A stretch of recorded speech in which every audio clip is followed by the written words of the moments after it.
नमस्कार दोस्तों, दोबारा से आपका टीचिंग मेथड की क्लास में मैं सही रामपुरी आपका स्वागत करता हूं और आशा उम्मीद करता हूं अच्छी समझ में आ रही होंगी और आपके कुछ डाउट वगैरह होंगे वो क्लियर हो रहे होंगे। और इस चैनल को ज़्यादा से ज़्यादा विद्यार्थियों तक शेयर करें ताकि इन निःशुल्क कक्षाओं का सभी विद्यार्थी लाभ प्राप्त कर सकें और राजस्थान के प्रत्येक एग्जाम आने वाली रीट परीक्षाओं के लिए, सेकेंड ग्रेड के लिए और रीट मेंस के लिए, सभी के लिए ये जो टॉपिक हैं टीचिंग मेथड के सेम कारगर होंगे। और इसमें कुछ टॉपिक्स बचे हुए हैं वो एक दो दिन में कवर करवा के और हम आपकी लंबी मैराथन क्लासेस रहेगी जिसमें पूरा इंग्लिश लिटरेचर का पोइट्री वाला सेक्शन, प्रोज वाला और ड्रामा वाला जो सेक्शन है विद क्वेश्चन आंसर्स और विद समरी के साथ में हम करवाएंगे। तो इन क्लासेस को ज्यादा से ज्यादा शेयर करें ताकि जरूरतमंद स्टूडेंट तक ये क्लासें पहुंच पाए। हमारा यही प्रयास रहेगा कि आपकी सफलता में हमारा कुछ जो सहयोग बनता है वो हम आपको प्रदान कर पाए। तो देखिए, आज जो नया टॉपिक स्टार्ट कर रहे हैं ये है बाइलिंगुअल मेथड। बाइलिंगुअल मेथड का मीन्स होता है दो मातृभाषा का यूज करना और फॉरेन लैंग्वेज का भी यूज करना। ठीक है, बाइलिंगुअल मेथड में जो सारी सब कुछ चीजें हैं उनमें क्या रहता है, सीजे डॉटसन के द्वारा दिया गया था। ठीक है, और इसके पृष्ठभूमि के बारे में पढ़ेंगे कि मेरिट और डीमेरिट्स के बारे में पढ़ेंगे, क्या क्या क्वालिटीज थी और किन किन चीज़ों के बहुत सारे अलग अलग जो मेथड्स थे उनसे कंपैरिजन भी करके देखेंगे कि ये जो मेथड आया ये क्यों आया। ठीक है, और इसको कहाँ कहाँ किन किन चीज़ों में यूज किया गया। तो क्लास स्टार्ट करते हैं। बाइलिंगुअल मेथड के बारे में देखते हैं। ओरिजिन हुआ था वेल्स यूनाइटेड किंगडम, इंग्लैंड में ना, इंग्लैंड में इसको ओरिजिनेट किया गया था 1967 में, 1967 में चार्ल्स जोसेफ डॉटसन के द्वारा। इनको अपन शॉर्ट फॉर्म में बोलते हैं सीजे डॉटसन के द्वारा इसको ओरिजिनेट किया गया था बाइलिंगुअल मेथड को। ठीक है, बैकग्राउंड देख लीजिए, मेन पॉइंट्स क्या क्या थे। ठीक है, बैकग्राउंड में देखो क्या क्या चीजें हैं। Develop as a reaction against the direct method.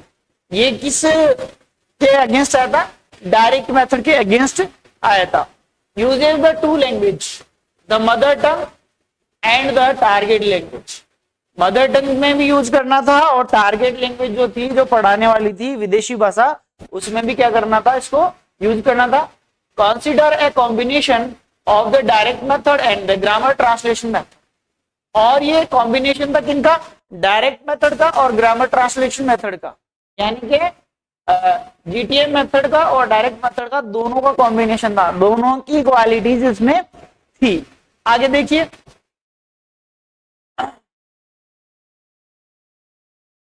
Differ from the translation method, लेकिन डिफरेंट था किससे? ट्रांसलेशन मेथड से। ठीक है, in bilingual method only the teacher uses the mother tongue. जबकि बाइलिंगुअल मेथड में क्या होता है, केवल टीचर ही क्या रहेगा, फैसिलिटेटर के रूप में मदर टंग का यूज करेगा स्टूडेंट को समझाने के लिए। Learner gets the oral practice and the drill. Learner क्या करते हैं, जब प्रैक्टिस करते हैं और ड्रिल करते हैं। जबकि जीटीएम मेथड में क्या थी, ड्रिल मिसिंग थी। कहीं ना कहीं वहां पर ड्रिल पे इतना जोर नहीं दिया जाता था। ठीक है, आगे देखिए, based on the 3Ps principle. 3Ps principle का मतलब होता है प्रेजेंटेशन, प्रैक्टिस और प्रोडक्शन। इन तीन चीजों पे क्या दिया गया था, ज्यादा से ज्यादा जोर दिया गया। तभी फर्स्ट ये था, सेकंड ये था, तीसरा ये था। सबसे पहले प्रेजेंटेशन पे ध्यान देना, प्रैक्टिस पे और प्रोडक्शन पे। इस तरीके से क्या है कि इसकी जब प्रैक्टिस करवाई जाती है तो क्या क्या चीजें रहती है। प्रेजेंटेशन क्या करेगा, the teacher introduce a new material. Teacher के द्वारा नया मटेरियल यूज किया जाएगा जो काफी अट्रैक्टिव हो। प्रैक्टिस करवाई जाएगी, the teacher and the student practice together. Student और टीचर क्या रहेगा, दोनों साथ साथ प्रैक्टिस करेंगे।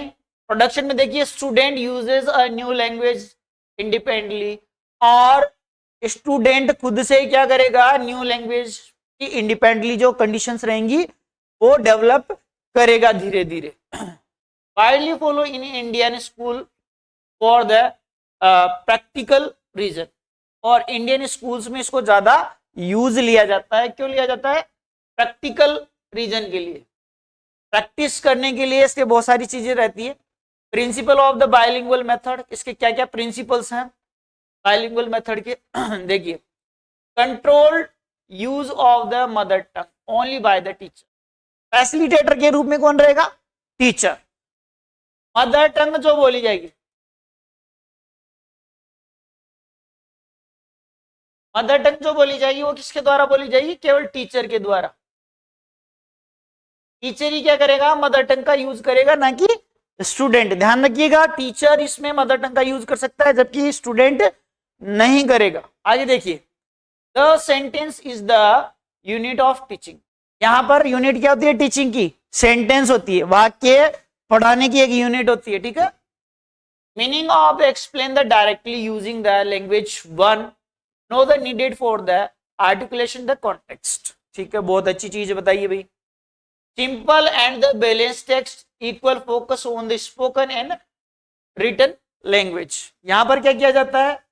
इक्वल बैलेंस लेके चला जाता है। किसमें फोकस किया जाता है? स्पोकन पे और राइटिंग पे, ठीक है। राइटिंग पे और स्पोकन पे ज्यादा फोकस किया जाएगा। इंपॉर्टेंट है भाई, इस लाइन को ध्यान रखिएगा, इंपॉर्टेंट है ना, थोड़ा अच्छे से ध्यान रखिएगा। Emphasize on accuracy and fluency. Fluency और एक्यूरेसी पे बहुत ज्यादा क्या दिया जाता है? ध्यान दिया जाता है। आगे देखिए, early introduction of the reading and the writing. और सबसे पहले क्या किया जाता है? ध्यान दिया जाता है किस पे? रीडिंग और राइटिंग पे भी ध्यान दिया जाता है भी, ठीक है। आगे देखिए, आगे क्या कर रहा है? Integration of the listening, speaking, reading and writing. सभी चीजों पे सबसे पहले लिसनिंग पे, फिर स्पीकिंग पे, रीडिंग पे और राइटिंग पे ध्यान दिया जाता है, और सभी पे एक ही साथ काम किया जाता है भाई, एक के बाद एक, step by step. Constant revision and the reinforcement of the learn material. और उस लर्न मटेरियल पे क्या किया जाता है? पुनरावरण करने के लिए, पुनरावृत्ति करने के लिए उस पर ध्यान देने की आवश्यकता होती है। Mother tongue aid the comprehension but it is not our use. Mother tongue को यूज किया जा सकता है, लेकिन ज्यादा यूज नहीं किया जाता, ठीक है। The aim is to help the learner think and expresses the freely in English after initial understanding to the language one। ठीक है, इसमें क्या किया जाएगा? टारगेट लैंग्वेज के बजाय उसको अंडरस्टैंडिंग किसमें करानी पड़ेगी? मदर टंग में। मदर टंग में वो क्या सीखने की कोशिश करेगा उन चीजों को, और समझाने की कोशिश करेगा। मेरिट्स क्या होते हैं बाइलिंगुअल मेथड के? देख लीजिए, इंपॉर्टेंट है, बहुत अच्छा टॉपिक है भाई। जबरदस्त तरीके से सीखते हुए चलोगे तो आप लोगों को आराम से जो 20 क्वेश्चन आएंगे उनमें से लगभग 17-18 क्वेश्चन आप आराम से कर दोगे, ठीक है। आगे देखिए, emphasize the speech and the oral practice. Emphasize किस पे किया जाता है? स्पीच पे और ओरल प्रैक्टिस पे ज्यादा ध्यान दिया जाता है, ठीक है। Judicious uses of the mother tongue and make the understanding the easier. और मदर टंग का यूज करके क्या करते हैं? अंडरस्टैंडिंग को डेवलप करने का काम करते हैं। suitable for the average teachers and no special training required। ये सभी एवरेज जो टीचर से पढ़ाने वाले उनके लिए भी ये ठीक है, और कोई स्पेशल ट्रेनिंग की आवश्यकता नहीं होती है। विद्यार्थियों को आराम से आप जाके पढ़ा सकते हो, क्लास में अपना लेसन वगैरह जो है प्रेजेंटेशन के साथ दे सकते हो। Time, energy and the effort saving for the both teacher and student. सभी के लिए क्या होता है? टाइम, एनर्जी सेव करता है, ज्यादा एफर्ट्स लगाने नहीं पड़ते हैं, ज्यादा मेहनत नहीं करनी पड़ती है, और ज्यादा खर्च भी नहीं करना पड़ता है। आराम से सिखा सकते हो, क्लास में जाके एक एज ए फैसिलिटेटर के रूप में आप खड़े हो सकते हो, ठीक है। आगे देखिए, work well in the rural and the urban school. शहरी और जो ग्रामीण स्कूल है उनमें बहुत अच्छे तरीके से हम यूटिलाइज कर सकते हैं इसको, ठीक है। आगे देखिए, builds on the linguistic habit formation in the mother tongue। और हैबिट फॉर्मेशन का यूज करके हम मदर टंग को भी यूज कर सकते हैं। आगे देखिए, does not require the audio visual aid and economical। Audio visual की जरूरत नहीं, आराम से वैसे ही समझा सकते हो, ठीक है। Learner can the grasp the meaning quickly and the retain the vocabulary better. और लर्नर जो रहता है वो मीनिंग समझ सकता है आसानी से, रिटेन द वोकैबुलरी बेटर, और जो उसकी वोकैबुलरी है वो इनहेंस हो जाएगी धीरे धीरे, जब बच्चा सीखने लगेगा तो उसकी अंडरस्टैंडिंग भी क्या है, बढ़ने लगेगी। आगे देखिए, provide more speaking and practice in English, और इंग्लिश में बहुत ज्यादा क्या करवाई जाती है, उसको बार बार प्रैक्टिस करवाई जाती है, बार बार ड्रिल करवाया जाता है।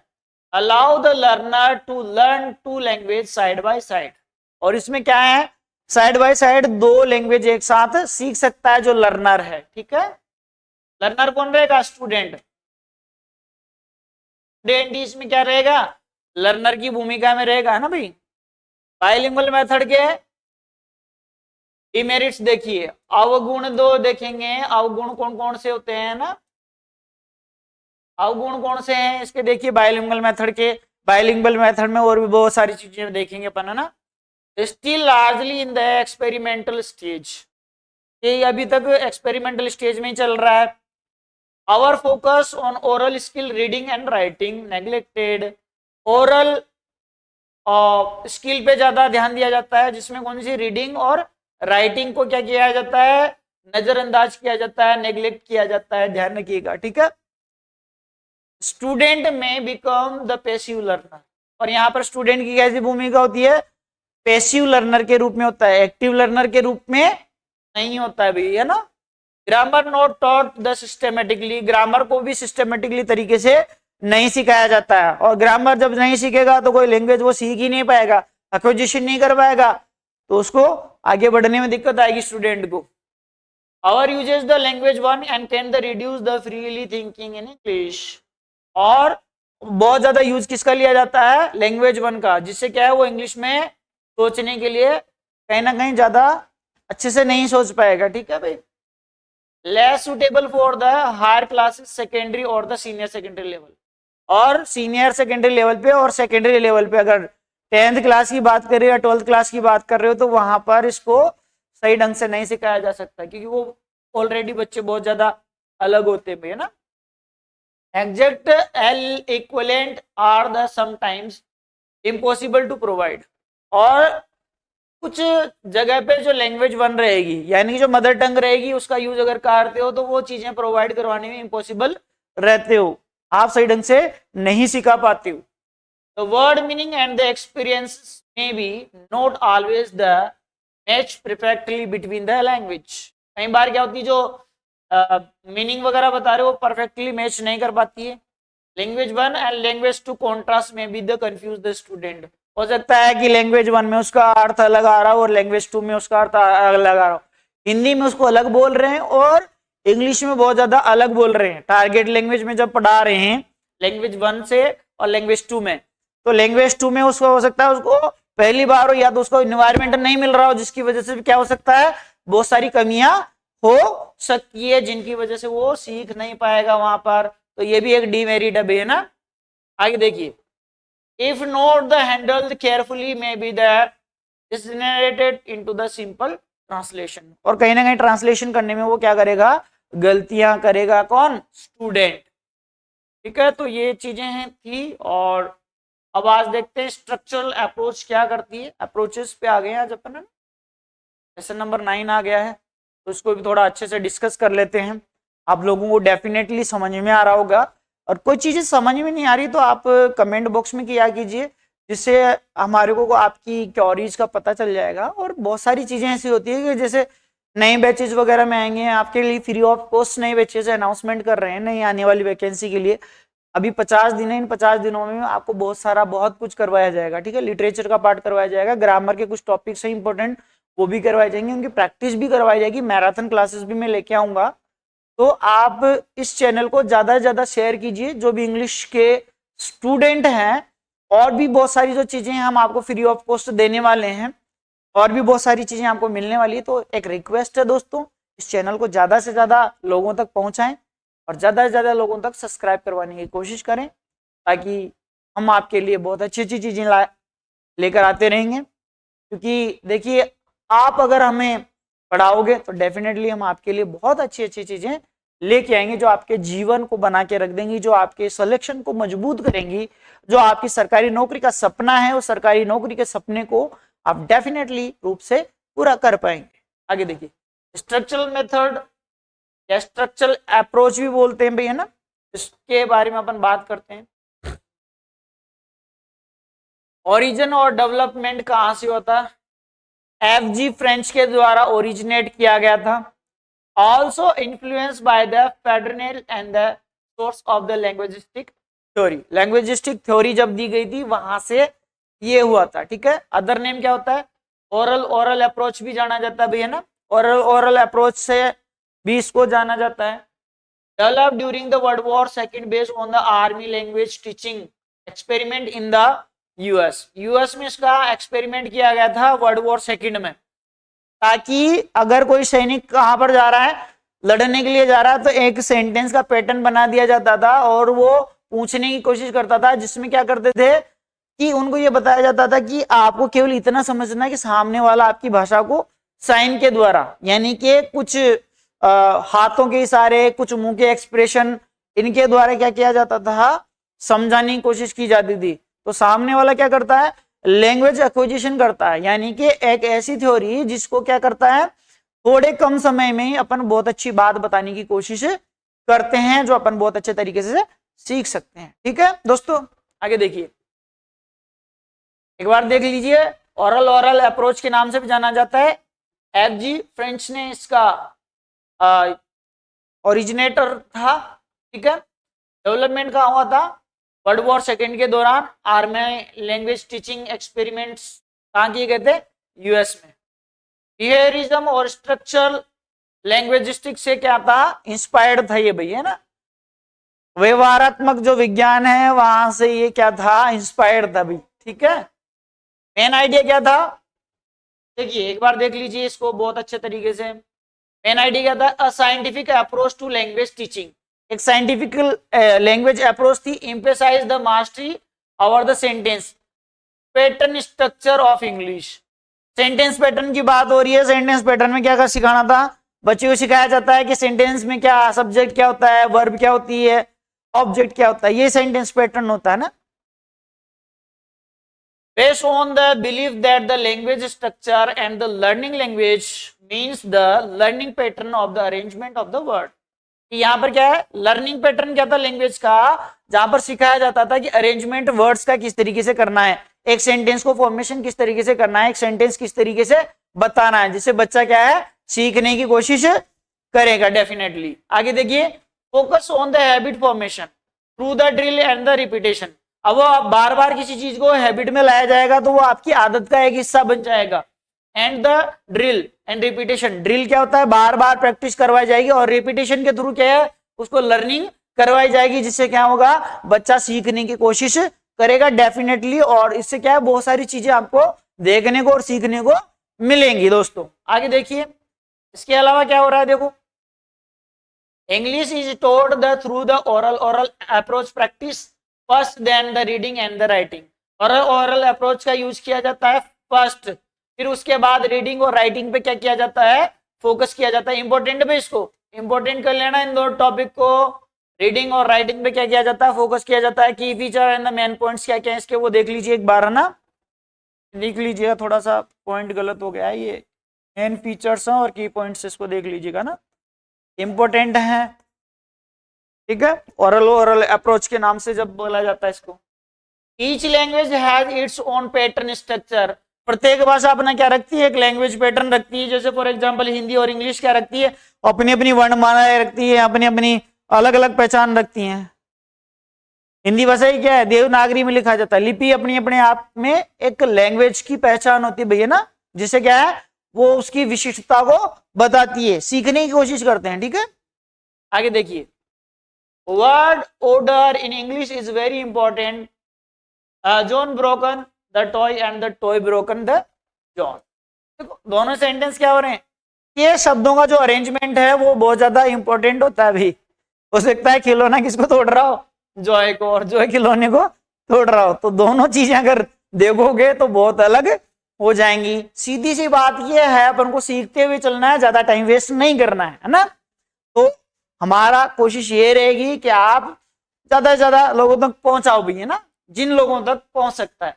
Every structure expresses the grammatical point, और प्रत्येक स्ट्रक्चर जो रहता है वो ग्रामेटिकल पॉइंट की ही बात करता है और कोई दूसरी बात नहीं करता है। आगे देखिए, structures are taught the systematically and the graded from the simple to complex। ये इंपॉर्टेंट चीज है, भी इसको अंडरलाइन कर लीजिएगा जब नोट्स बनाओ। सिंपल से कॉम्प्लेक्स की तरफ बढ़ेंगे अपन, ठीक है। जब सिंपल चीजें रहेंगी बच्चे को, तब तब और जाके क्या करेंगे अपन, उसका कठिन लेवल बढ़ता चला जाएगा, कठिनाई का जो लेवल है धीरे धीरे धीरे अप होता चला जाएगा। Student masters the 275 basic structure and the around the 3000 root words, 3000 लगभग रूट वर्ड्स रहेंगे और 275 स्ट्रक्चर रहेंगे किनके, सेंटेंसेस के। ये पूछा गया भाई रीड में पूछा गया है कि कितने स्ट्रक्चर पे और कितने वर्ड्स पे, रूट वर्ड्स पे काम करते हैं। 3000 रूट वर्ड्स रहेंगे और 275 तो स्ट्रक्चर रहेंगे। Focus on the meaningful context and the oral work and the activity based learning. Activity based learning पे क्या किया जाएगा, ध्यान देने की कोशिश की जा रही है। आप लोगों को ध्यान आ रहा होगा, अच्छे अच्छे तरीके से देखते हुए चलिएगा। Formal grammar is not taught the directly but the learn the through pattern in the practice and the patterns और प्रैक्टिस के थ्रू क्या की जाएगी, उसको सिखाई जाएगी, जबकि डायरेक्टली नहीं सिखा सकते भी, है ना। ऑब्जेक्टिव्स देख लीजिए क्या क्या होते हैं। टू टीच द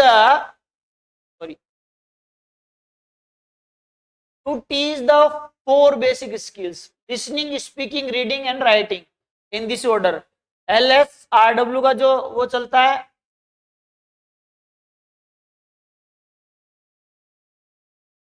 LSRW का जो क्रम चलता है, इसी क्रम में सिखाने की कोशिश की जाती है, किसको, बच्चे को, ठीक है। आगे देखिए, to develop the oral fluency and the correct uses of the patterns. Oral fluency पे ज्यादा ध्यान दिया जाएगा और करेक्ट सेंटेंस जो पैटर्न्स है उनको ज्यादा से ज्यादा बच्चे को सिखाने की कोशिश की जाती है। To help the learner mastery in English the structure through the habit formation. Habit formation के द्वारा बच्चे को क्या किया जाता है, हर एक सेंटेंस को रटवाया जाता है और सिखाने की कोशिश की जाती है। To replace the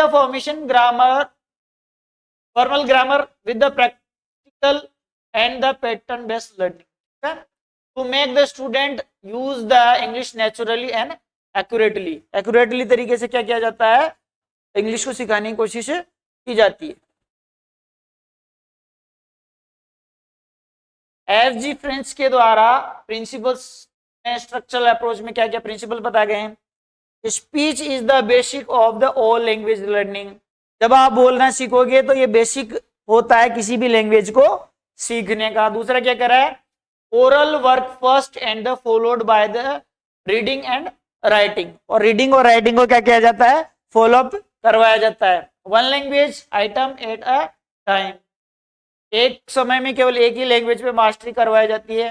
habit formation through the repetition and the drill, repetition के द्वारा और ड्रिल के द्वारा बार बार उसको प्रैक्टिस करवाई जाती है। Learning by the activity, student learn by the doing and not by the rule of the memorisation. रट्टा मारने पे ध्यान नहीं दिया जाता भाई, रट्टा नहीं लगवाया जाता है। किस पे ध्यान दिया जाता है, लर्न बाय डूइंग, करके ही सीखने पे ज्यादा इस सिद्धांत पे काम किया जाता है भाई, है ना। आगे देखिए, meaningful situation should be the created and the dramatisation action and the gestures. वो ड्रामेटाइज एक्शन करेगा और गेस्चर्स के द्वारा उसको समझाने की कोशिश की जाती है। Learners activity is more important than the teachers talk. Teacher से ज्यादा लर्नर की जो एक्टिविटी है उस पर ज्यादा फोकस किया जाता है भाई, ध्यान रखिएगा। Each language is on it's grammar and the teach English grammar through it's on structure. ये प्रत्येक भाषा की अपनी ग्रामर होती है और इसी के थ्रू क्या किया जाता है, इंग्लिश के जो ग्रामर के जो स्ट्रक्चर है उनको सिखाने की कोशिश की जाती है। ध्यान रखिएगा, बहुत अच्छी लाइन है। Mastery of the structure before moving the new ones, और मास्टरी की जाती है स्ट्रक्चर के द्वारा नई चीजें सीखने से पहले। Importance of the speech and accuracy and the pronunciation and the uses. Important किस पे दिया जाता है? एक्यूरेसी पे ध्यान दिया जाता है, प्रोनाउंसिएशन पे दिया जाता है और यूजेस पे ध्यान दिया जाता है। ध्यान रखिएगा, ग्रामर बहुत अच्छे तरीके से सिखाई जाएगी दोस्तों, है ना। तो बहुत अच्छे तरीके से आप सीखते हुए चलिएगा, डेफिनेटली आपका और हमारा साथ यूं ही बना रहेगा, जिसमें बहुत सारी चीजें आपको देखने को और जानने को मिलेंगी। अब देख लीजिए, selection of the structure, teacher choose the structure based on the these principles. अब इसमें बहुत सारी चीजें होती है, वो टीचर जो चुनता है वो इसी पे बेस्ड चुनता है भाई। ध्यान देख लीजिए एक बार बहुत अच्छे तरीके से, 2 मिनट के लिए देख लीजिए इसको एक बार, अपन समझने की कोशिश करेंगे। यूजफुलनेस है, प्रोडक्टिविटी है, सिंपलिसिटी है, टीचेबिलिटी है, फ्रीक्वेंसी है, रेंज है और कवरेज और लर्नेबिलिटी है। तो इन चीजों को टीचर के द्वारा स्ट्रक्चर बेस पे चीजें सिखाने की कोशिश की जाती है। पहला पॉइंट देख लीजिए भाई, एक बार देख लीजिए बहुत अच्छे तरीके से। पॉइंट 1 देख लीजिए, पॉइंट 2 देख लीजिए, पॉइंट 3 है, पॉइंट 4 है, पॉइंट 5 है, 6 है, 7 है और 8 है। 8 पॉइंट्स हैं जो सिलेक्शन स्ट्रक्चर के लिए बेस रहेंगे। हो सकता है आपको दिख रहे होंगे। यूजफुलनेस में क्या रहेगा? Frequently uses in the daily life, frequently use होना चाहिए डेली लाइफ में। आगे देखिए, productivity lead to the information of the other structure. Simplicity क्या रहेगी? Easy to understand and the teach, समझने में और पढ़ाने में क्या रहेगा?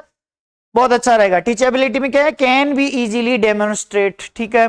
फ्रीक्वेंसी में क्या है? ऑक्योर ऑफन इन इंग्लिश, अक्सर ऐसा कर सकते हैं। रेंज क्या है? appears in the various contexts, ठीक है। कवरेज में क्या रहेगा? एक्सप्रेसेस मल्टीपल मीनिंग्स, बहुत सारे अलग अलग जो मीनिंग्स हैं उनको अपन बता सकते हैं। लर्नेबिलिटी में क्या रहेगा? सूटेड टू लर्नर्स लेवल, और लर्नर का क्या लेवल है उसको भी सूट करना चाहिए, जिससे वो सीखने की कोशिश करेगा, ठीक है भाई। बहुत सारी चीजें हैं, आपको देखने की कोशिश करोगे। आगे देखिए, gradation of the structure, structure are the graded and the group for the easily learner. Grouping की जाएगी और ग्रेडिंग स्ट्रक्चर का यूज करके अपन क्या कर सकते हैं? लर्नर को आसान भाषा में समझाने की कोशिश कर सकते हैं, आसान से वो समझ सकता है।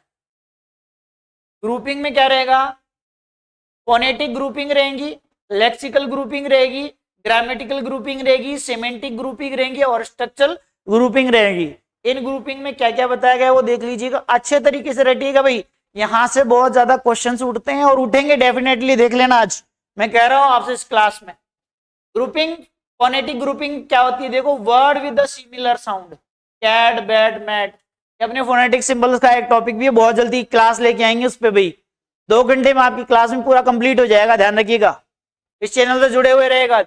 लेक्सिकल ग्रुपिंग में क्या रहेगा? Group use in the same context, teacher, student and classroom, chalk, जो है सेम लेक्सिकल वर्ड्स रहेंगे, सेम पैटर्न में उनका यूज एक ही जगह किया जाएगा, उनको किया जाता है lexical grouping of the words, ठीक है, समझ रहे हो। आगे देखिए, ग्रामेटिकल ग्रुपिंग में क्या होता है? ग्रामेटिकल ग्रुप में होता है similar pattern of the phrases, phrases का यूज भी अपन करते हैं और सिमिलर पैटर्न नहीं रहेगा, जैसे माई बुक है, हिज बुक है, हर बुक है, कि क्या रहेगा? एक तरीके से सिमिलर पैटर्न और फ्रेजेस का यूज भी किया गया है। फ्रेजेस क्या होती हैं?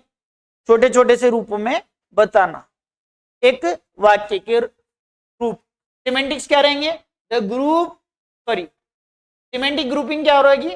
Words with the similar meaning, words जो रहेंगे सिमिलर रहेंगे और उनका अर्थ एक ही जैसा रहेगा, लेकिन उनका जो लेवल है लेवल अप होता रहेगा। जैसे for example school, college, university. School क्या होता है? एक छोटे लेवल पे रहता है, 10+2 तक के जो लेवल रहते हैं।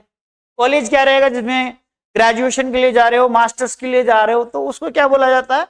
कॉलेज बोला जाएगा। लेकिन वहां पर भी पढ़ने का ही काम हो रहा है, लेकिन डिफरेंट स्ट्रक्चर पे हो रहा है, डिफरेंट लेवल पे हो रहा है।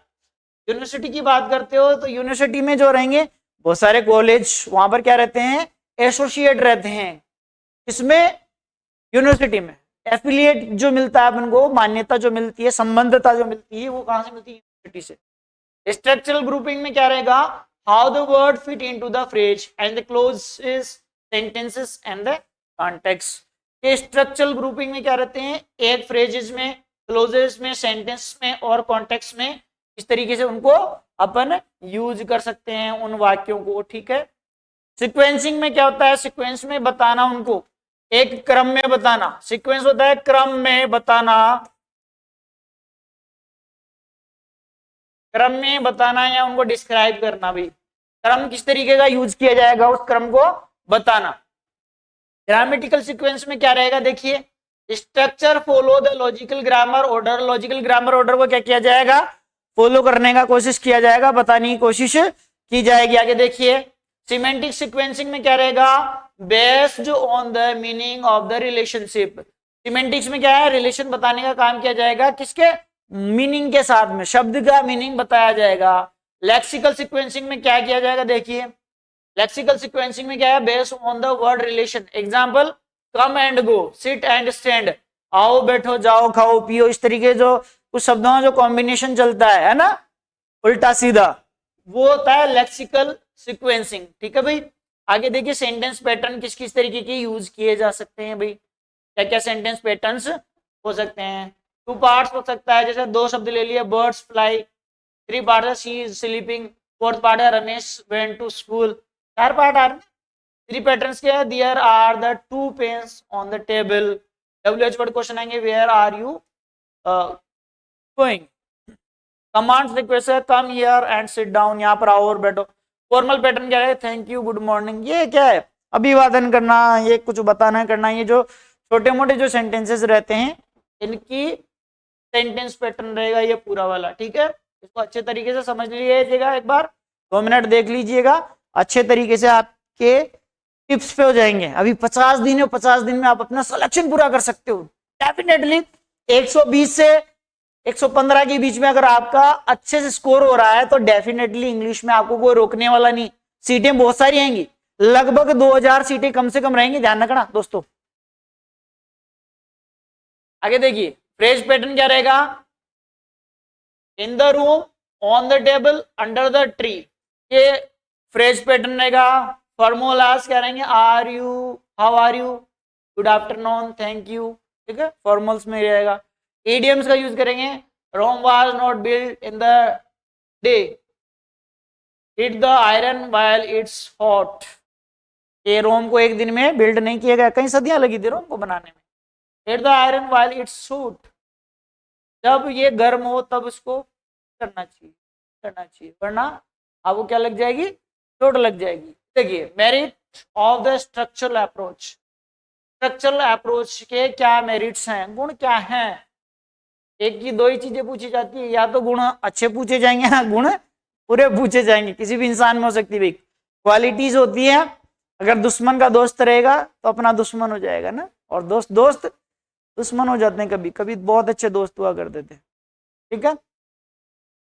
Promote the accuracy and the fluency through the controlled practice, language taught in the meaningful context, और मीनिंगफुल कॉन्टेक्स्ट में उसको समझाया जाता है। Emphasise the speech and the oral ability, oral ability को भी समझाया जाता है।